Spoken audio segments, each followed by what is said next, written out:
চলমান উত্তেজনার মাঝেই মধ্যপ্রাচ্যে মোতায়েন মার্কিন রণতরী ঘেঁষে বড়সড় যুদ্ধ মহড়ার আয়োজন করছে ইরান। 2 দিন ব্যাপী এই লাইভ ফায়ার নৌ মহড়ায় তাজা গোলাবারুদ ও ভারী অস্ত্রশস্ত্র ব্যবহার করা হবে।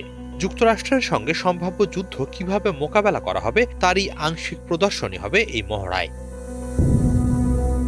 আল জাজিরা জানিয়েছে রোববার হরমুজ প্রণালীতে শুরু হবে এই সামরিক মহড়া।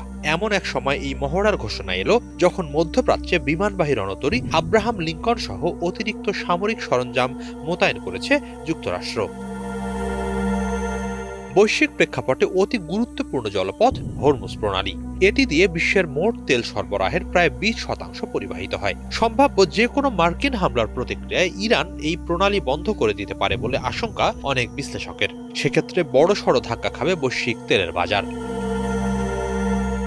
ইরানের রাষ্ট্রীয় সম্প্রচার মাধ্যম প্রেস টিভি জানিয়েছে ইসলামিক রেভলিউশনারি গার্ড কর্পস আইআরজিসির নৌবাহিনী ওই মহড়া পরিচালনা করবে। ইরানি কর্মকর্তারা কঠোর হুঁশিয়ারি দিয়ে বলছেন, যুক্তরাষ্ট্রের পক্ষ থেকে কোনো ধরনের হামলা হলে পাল্টা হামলা হবে দ্রুত ও সর্বাত্মক।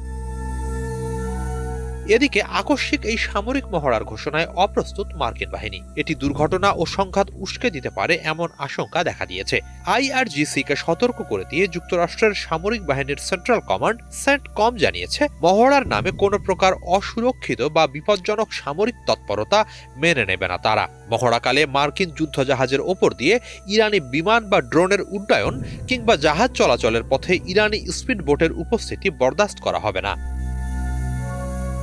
এক বিবৃতিতে সেন্টকম সতর্কতা জানিয়ে বলেছে, মার্কিন বাহিনী আঞ্চলিক মিত্র বা বাণিজ্যিক জাহাজের আশপাশে কোনো ধরনের অসুরক্ষিত ও অপেশাদার সামরিক তৎপরতা সংঘর্ষ, উত্তেজনা ও অস্থিতিশীলতার ঝুঁকি বাড়াবে।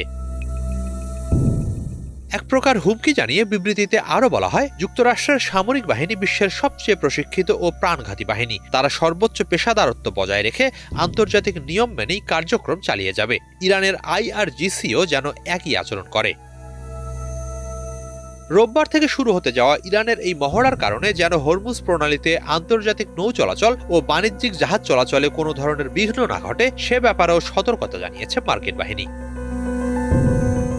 এদিকে কেবল জলপথে নয়, এ যাত্রায় যে কোনো মার্কিন হামলার প্রতিক্রিয়া আরও বিস্তৃত পরিসরে দেয়া হবে বলে হুঙ্কার দিয়েছে ইরান। সর্বোচ্চ নেতা আয়াতুল্লাহ আলী খামেনের উপদেষ্টা ও ইরানের শীর্ষ নিরাপত্তা কর্মকর্তা আলী শামখানি বলেছেন, আমরা সংঘর্ষের ভৌগোলিক সীমাকে শুধুমাত্র সমুদ্রে সীমাবদ্ধ করছি না, বরং আরও বিস্তৃত ও বৃহৎ পরিস্থিতির জন্য নিজেদের প্রস্তুত করেছি।